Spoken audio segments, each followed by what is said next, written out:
What is up, Flesh and Blood players? Today we're going to be talking about Mastery Pack Warrior, which is something I'm super excited about going into the next set of the year, coming out August 7th alongside the Olympia Armory deck. I think this set is going to be much more refined than Mastery Pack Guardian, but I'd love to go over what I'm really expecting and 10 things I'm really excited about that I think will be coming out in this set, and hopefully LSS will kind of answer my prayers about. So first thing, obviously, comes out August 7th, booster product. It will have the crack shuffle and play thing like we did last time with Mastery Pack Guardian. Same price point, I believe, at $64.90 USD for a box. I presume they're the normal, 12 pack displays with 8 displays in a case.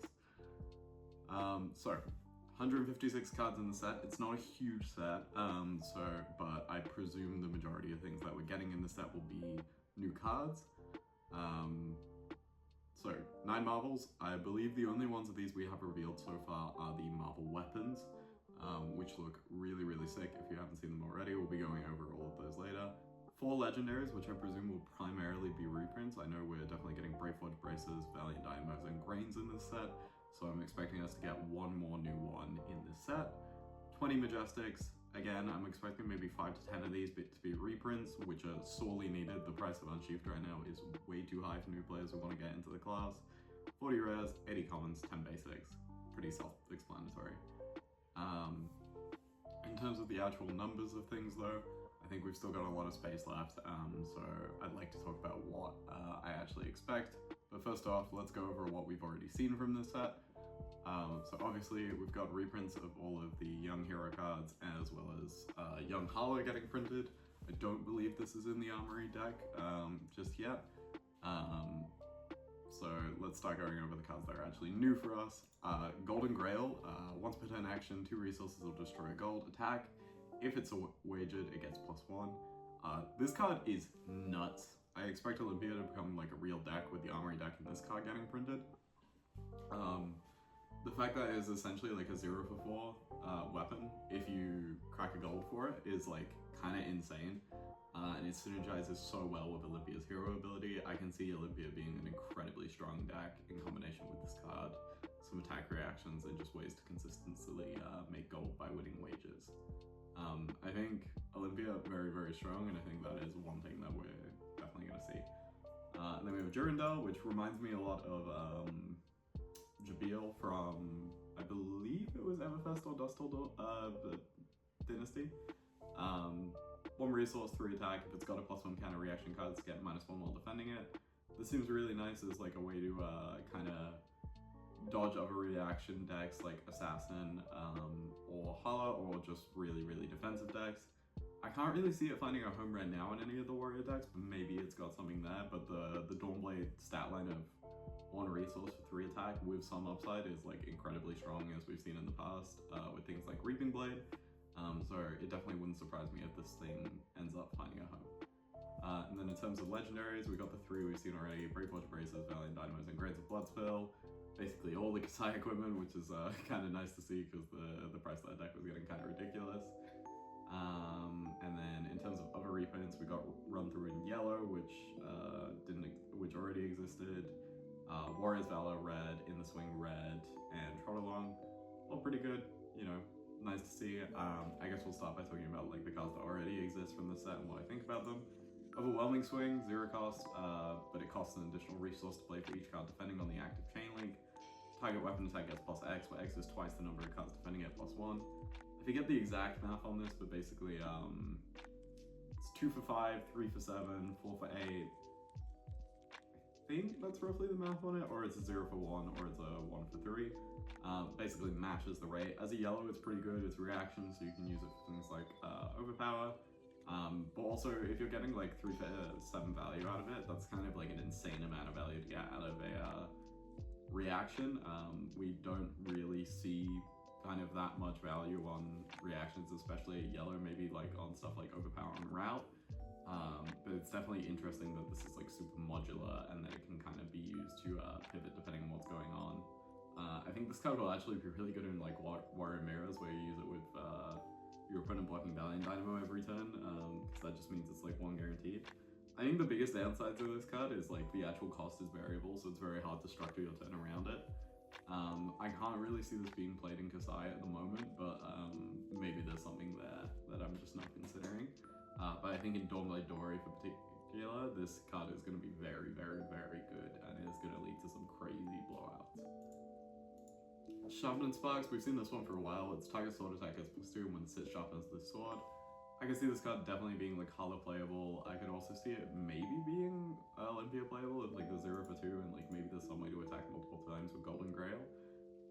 By using flurry tokens, I could definitely see this card maybe slotting in there. Overall, I don't think it's amazing, but I think if it finds a home, it will end up being really impactful. And again, is really crazy. This card's very, very good. Add something to the attack Q, which is something new coming out with the set in the rules.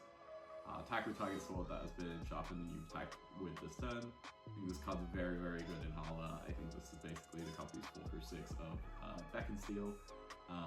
You know, the ability that is kind of like a flurry token and then also, you know, lets you attack with the sword. I could see this card also maybe being good in like a Dawnblade Dory build, doing some weird stuff with Sharpen, which is an archetype that I think is currently a bit underexplored in that deck. I think this card's very, very good. Raise Blades is obviously absolutely insane. If Kasai makes it to this card, I think this card definitely pushes her over the edge and means she probably goes in October's ProQuest season. This card's insane. It's, you know, it's basically a 0 for 5, and then like the ceiling's like way higher. It's like you draw a card, put a card from your hand on top of your deck, so your swords become free, your next sword attack gets +3. So it's like kind of like Gorg Tomb, but it blocks 3, and that's like the worst part of Gorg Tomb. And you can play 3 of this. I think this card's absolutely insane, and I think this card actually helps you. A lot of people have been speculating that this card makes draw swords worse. I actually think this makes draw swords better, because using this you can kind of bail out the awkward turns where you have draw swords in like weird spots, or you don't have a go again source. So I think this card is very, very, very good. Another really neat part about this is if you draw like a Blunton, for example, from the top of your deck that you can't Arsenal, you can put it back on top with Raised Blades and just kind of get that guaranteed, like switch it out for a card on top, while also getting the draw card benefit and the +3. So I think this card is absolutely game changing. I think this is currently the best card that they spoiled in the set. Rakeback, this card's really weird. I can't tell if this card's broken or not. It's like, I think you'll probably play in Olympia just because you want to play as many wages as you can to feed Golden Grail, but you may destroy a card rather than pay its resource cost, which is just 2. The next sword attack has +2, and when this attack's weighted with the defending hero, the winner may equip an equipment card from their graveyard. So like in the late game where you've got like big stacks of gold piling up, and you're like maybe using blues to pitch for Golden Grail instead of like cracking gold for it, I can see this being super powerful. Like, let's say you pay 2 to attack with Golden Grail, you like Tunic, and then Rake back, re-equip something really powerful that might have been destroyed, like maybe you had to block with your Tunic, maybe like a Quick Dodge Flexes, a Kabuto, something like that. I can see this being really powerful. The downside of this is if your opponent does just like block your attack, you never want to play this card out, and then also if your opponent has like the D-React to cover it and they like get back their own Kabuto, for example, in like a Warrior Mirror, this card can be an absolute blowout in the wrong direction. So I think this card is definitely something that I'm gonna have to see what it does and what like the downsides are, and I can see a lot of scenarios where it could be really bad. Stand Tall is something that we'll talk about later, but it's another kind of Kabuto basically, but it's a really good hate card for Mario, which all the warriors basically have struggled into historically. Block 3 while this is defending whenever the attacking hero plays or activates a reaction. This chain link, this gets +2. I think this card's very, very good into decks like Syndra, into decks like into Syndra specifically when they, you know, you block 3 on a chain link 3. They Ancestral, let's try and get the Mars trigger, and then you just block with the Stand Tool and then like cover it. Or when they might be forced to Flick Knife, so then it goes to 5. Obviously, this card has like so many implications into Mario. It's got great implications into the Mirror, into basically every Warrior Mirror. Notably, it's play or activate, so say into Bolton, you like block 3 onto something, and then they activate Bolton to give it go again. This then goes to +2. So you can get some really filthy like 0 for 5 value on it. Obviously, it's a block card, so you can't actually Arsenal it, which is the biggest weakness of the card, and it is a yellow for Kasai, which I think is really relevant. Donkey is really nice. Target sword attack gets +1 and wages with the defending hero. The winner destroys a card in their own arsenal. So the theory is like it like always trades card for a card, but you also get to target somebody's arsenal for something they might be setting up. And then theoretically, you always just play it when you have no arsenal, or you play it out of your own arsenal. And basically, it lets you like trade card for a card, but you're trading a blue for potentially like a really strong card, like a red. Again, it's another card that gets blown out if your opponent has a D-React in arsenal, but I don't know, I think this card's really, really nice. It's a wager for Olympia as well. I could see Olympia playing 3 copies of this pretty easily. I could see the other Warrior decks also definitely playing this as a way to like blow out your opponent, like maybe blocking 2 or 3 cards on your Dawnblade, and then you like donkey them, and then they go, oh no, I lose my arsenal, now my turn doesn't work, and I've just got like 1 card left in hand that I just have to arsenal and like pass the turn cycle back. Drawing Dead is like the better version of this card. This is a discard card, but it's also a yellow. This card's insane in Kasai, in my opinion. I think you play like 1 to 2 of these pretty easily. You either give it +1 with no cards in hand, and then like basically use it to force through a gold, or you make them discard a card. I think the other really nice thing about this card in Warrior is you can stack the triggers, I'm pretty sure. Because it's a hit trigger with the wager, you can stack it so that you can pay for your Grains of Blood spill, and then have Drawing Dead's effect resolve if you win the wager. So you can like play it, it hits, you get the benefit of it hitting, which all the warriors have some sort of benefit, and then the trigger goes on the stack at the same time as Grains, as I understand it, and then you can just pay the last card out of your hand that you would have to discard otherwise, 2 Grains, and then you basically get no downside to this card. You don't have to discard a card, you get some value out of it, and you get the benefit of hitting. So I think this card, very, very good. It's also really nice that it's like a card you can play in some like weird like card hand spot where like you just have a bigger token plus Drawing Dead, and your opponent just like blocks with a card because they're like, oh, let me just get some value, and then you go, oh, actually I'm gonna make you discard a card, and then they're like, oh, I've lost a card on tempo swing that I wasn't expecting. This could be really bad. Downswing is definitely the worst of the cycle. The winner loses 1 life. I don't think this one's very playable. I think this one's definitely the worst one.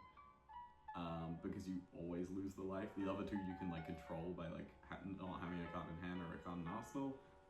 But I think Downswing is by far the worst of these. In terms of kind of reprints, we have Run Through in red and blue now, just more Blade Runners. I know some people might be very excited about this. I'm not even sure I want the Blade Runners I have in Kasai, and I'm not really sure what decks this goes in that is in Kasai. Maybe there's like a Hala deck. Although it doesn't... Xenoflade, yeah, Xenoflade gets Go Again on the first attack, so maybe you use this as a way to like, you swing, it gets Go Again from itself, and then on the second attack you play the Run Through, and then on the third attack you get the +3 again because it's like backloaded damage. Maybe there's something there. I don't understand that deck well enough, but I think, you know, more copies and more access to copies of Red Blade Runner essentially is definitely not something that we can complain about. And notably, it does work on 2-handed weapons instead of just 1-handed weapons like Blade Runner. Shove Off is really good. I think this card's very, very solid and will make it into like every warrior deck. Choose a non-equipment card defending a sword attack you control, return it to its owner's hand. 1-cost reaction. It's basically like a route, but without the +3, but it's a reaction speed and it's a blue. I think Shove Off is really, really good. I would be surprised if this doesn't make it into most decks. It's like, a lot of the time you can also like give them back like a useless blue or something like that and basically like trade card for card, except you also get your on hit through, which is like the #1 thing in all the warrior decks. I think this card's really, really good. Golden Company is 2 for 6 D-React, 2 for 5, 2 for 4. You may destroy a gold you control rather than pay this card's resource cost.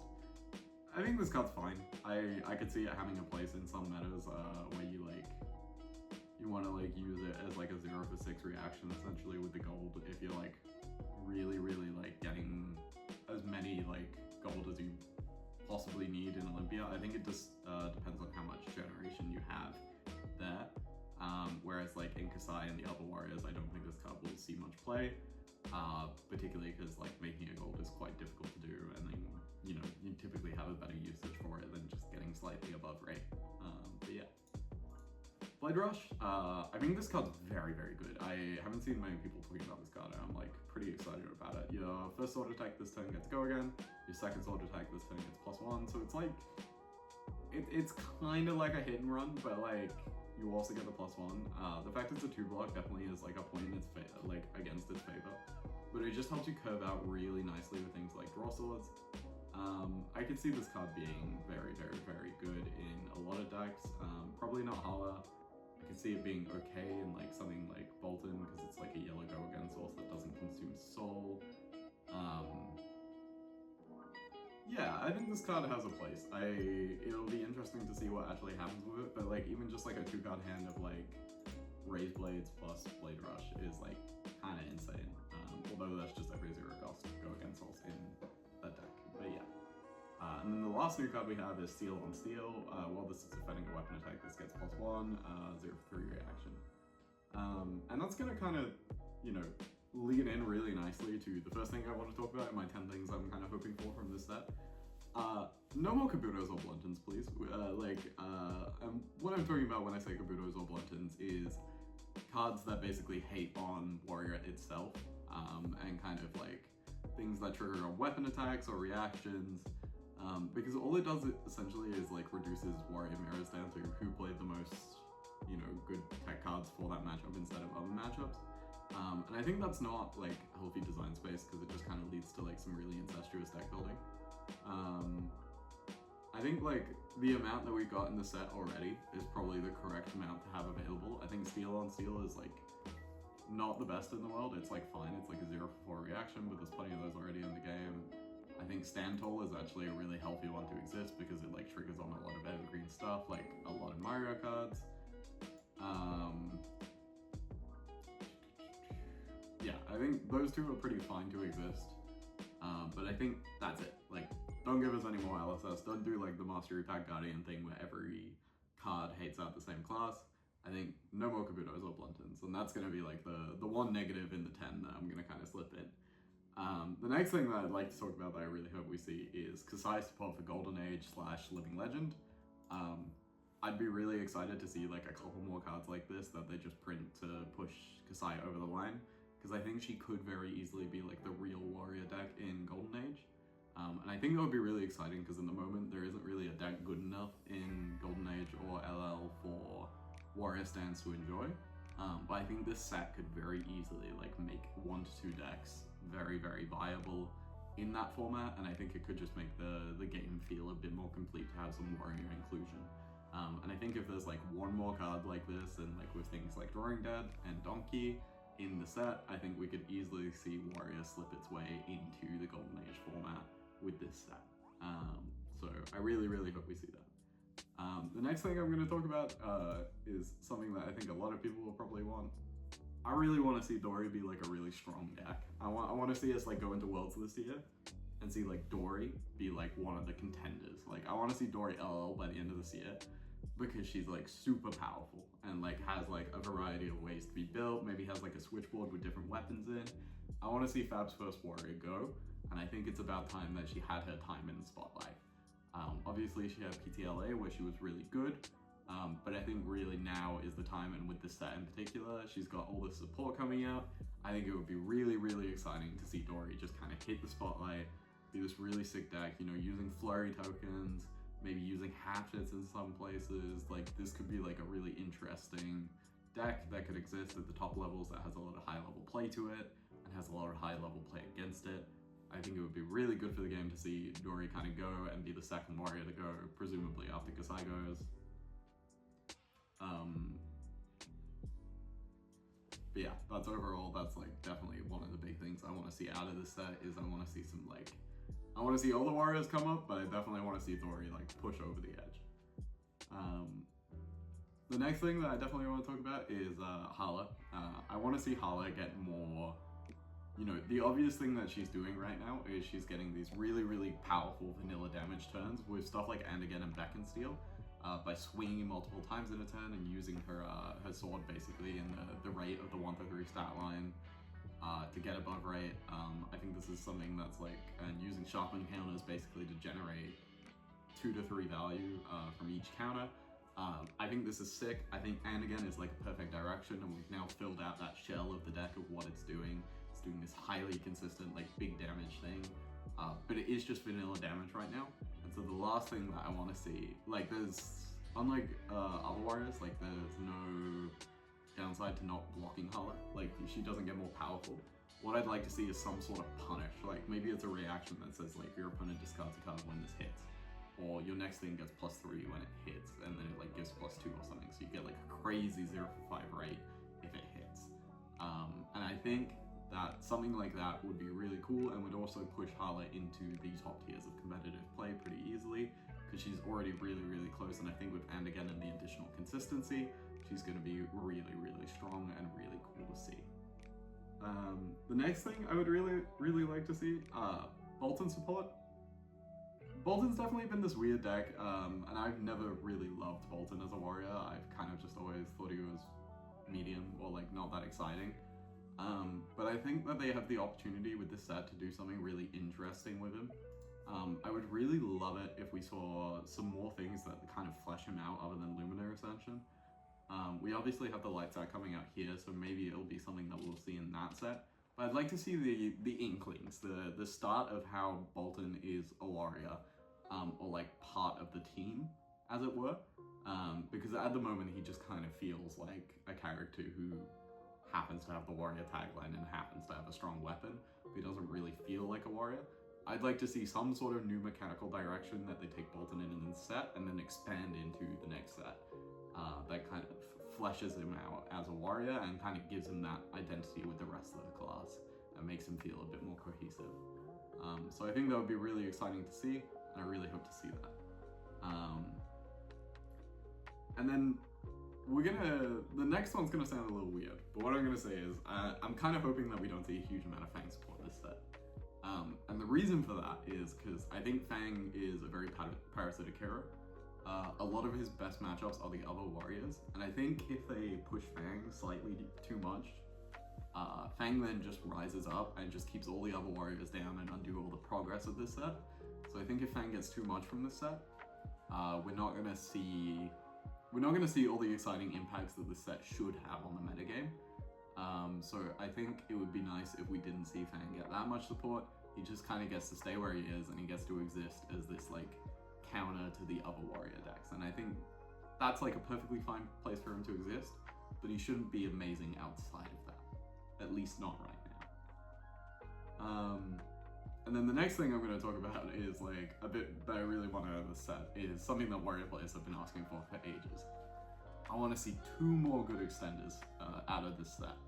And what I mean by 2 more good extenders, so the 2 very obvious cards I'm talking about that already exist that I consider the premium warrior extenders. And that is Red Blade Flurry and Red Slice and Dice.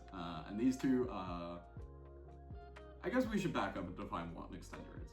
When you play warrior, you need like a pitch card, you need a go again source, which will come in the fact of like Run Through or Blade Runner or Unsheath, something like that. Spoils War is like a really classic one.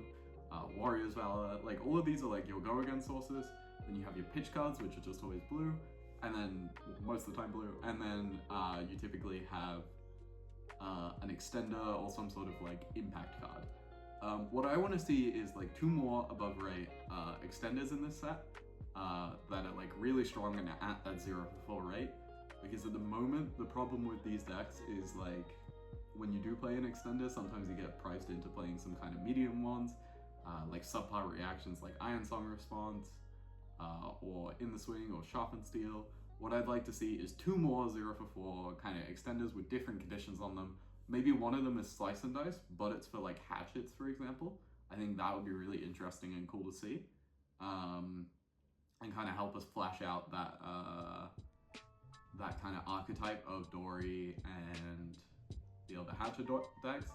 And then I'd like to see just 1 more evergreen like reaction one. Maybe it's like 0 for 3 for on the first thing as a reaction, and then 0 for 1 on the second one. So you still got that punish, and then it also functions as like an evergreen 0 for 3 reaction. I think think that would be really nice to see, and we just kind of bump all the decks up slightly to where they need to be, to the extent that the new mechanical cards don't have to kind of compensate or fulfill for the lack of those cards in the decks. So 2 more good extenders, please, LSS. That's all I'm really asking for out of this set. I think even if you just get those plus the cards we've already seen spoiled, Warrior fans are going to be eating really good. And then the next one, I don't think we're going to be getting this set, but I've got to put it in there. I would really like to see some great Spellvoid and Arcane options for this hero. The fact that we're still in 2026 and Warrior players are like sitting down against Wizards and they're just like automatically losing. Like, I get it's a cool flavor thing, but at the same time, it's kind of just cringe. It's like, you've got these characters with such like well thought out, deep mechanics, with such interesting like identities. And then you look at the options we got available, and it's like playing raw Nullrune or playing like, you know, like Templar Spellbane or like Jabeel, which are just like don't really work at all. They're both just kind of terrible. So what I'd really like to see is I'd really just settle for one thing, and that's a Majestic, and it says Arcane Barrier 2 helmet. That's it. It doesn't need to say more than that. I just want to see like an Arcane Barrier 2 headpiece. Maybe it has like one like it's kind of like Templar Spellbane, I guess, but like maybe the same style line. It's like 1 battle 1 AV2. That's it. That's it. It's like kind of like Skullcap, but it's just way more dependable. I just think it's a bit of a joke at this point in the game that we don't have these options available for every class. Like, if you want to have a good, a good or even just playable Wizard matchup, you should be allowed to like do that in the game. I think that would be a real win for deck builders, and I think it would fix one of the biggest issues with the class that has kind of persisted since set 1. I just think that it's like a little bit silly to just have classes like auto losing entire like matchups or rounds. I think it's very, very just like not good for the game, and it would add a lot of interesting deck building to have more constraint on your sideboard slots instead of just kind of sacking matchups. So yeah, that's my opinion, and I think that I really just want to see like one really great Spellvoid or Arcane Barrier option like that in this set, preferably in the Helm slot, because that's the one that makes the most sense. And if you look at the legendaries we've seen spoiled this far, we've got Grains, Greyforge, Dynamo. I think maybe the legendary could also be a Helm slot that does this. And you know what? If we have to sacrifice our one new legendary for like an AB2 hat with like some flavor text, that is perfectly fine. I will happily make that trade. Just let me have that one thing. And that is probably the thing out of the set that I'm most hoping for. So, LSS, don't let me down on that one, please. I'm so sick of losing to Wizard. And I touched on this earlier, but the night thing I would really like to see from this set is more Hatchet Story support. I think Hatchet Story was like such a cool deck at Pro Tour LA, and it really broke out in a way a lot of people weren't expecting. I just think it's so cool to have like this completely alternate build using the same hero ability, using completely different weapons. I think that speaks to everything Warrior's about. I think off the top, or cut off the sides of their heads or something like that, the Axis card from the last set, Omens, was like a really, really good step in that direction. I'd like to see one Majestic and maybe like one common that just like lets us further that and lets like Hatchadori exist as an archetype, because I think it's also really good to have heroes with multiple archetypes within them. Like, some people might say it's a Strumpet fab that like when you sit down you know what your opponent's going to be playing because that's like the best version. But I always find it really interesting when you find out like after your opponent has flipped up their equipment, and specifically their weapons, what kind of build they're playing. Like, you got that with like Decimated Great Axe. I could see that being a really, really cool thing to see with Hatchadori and Dawnblade Dory as like a really interesting dynamic, and then also having the tertiary thing of like, oh, they might be on Decimated Dory. I think that's really compelling, and I think that would be really interesting. I think Hatchadori is a sick deck I would really love to see filled out with a couple more support cards. And then the last thing I would really love to see coming out of the set is Olympia on top. It's been such a long period of Olympia just being the joke of Flesh and Blood, and him being like, you know, me just having to slam it in the F tier every time, him having kind of goofy or weird cards like visit the golden, I think it's Anvil, something like that. I think Olympia at the top with Golden Grail, you know, I could really see just with like a couple more cards in this set, Olympia coasting on the top, riding out ProQuest season, being the hero at the top of the meta. I think that would be really sick. I think he's really interesting to engage with because you can tech for him with stuff like Sink Below, another D-Reacts, you know, Guardians have stuff like Staunch Response, but then you're playing into the fatigue angle, and I think he has so many ways to be built with flurry tokens and the sharpen mechanic as well.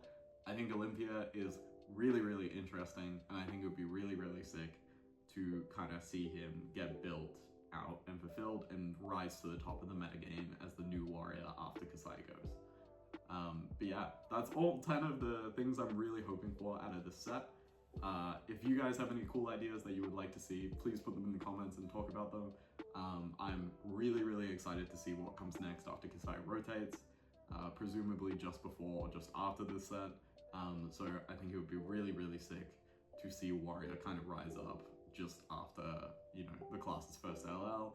And I'm really excited to see what comes next. So yeah.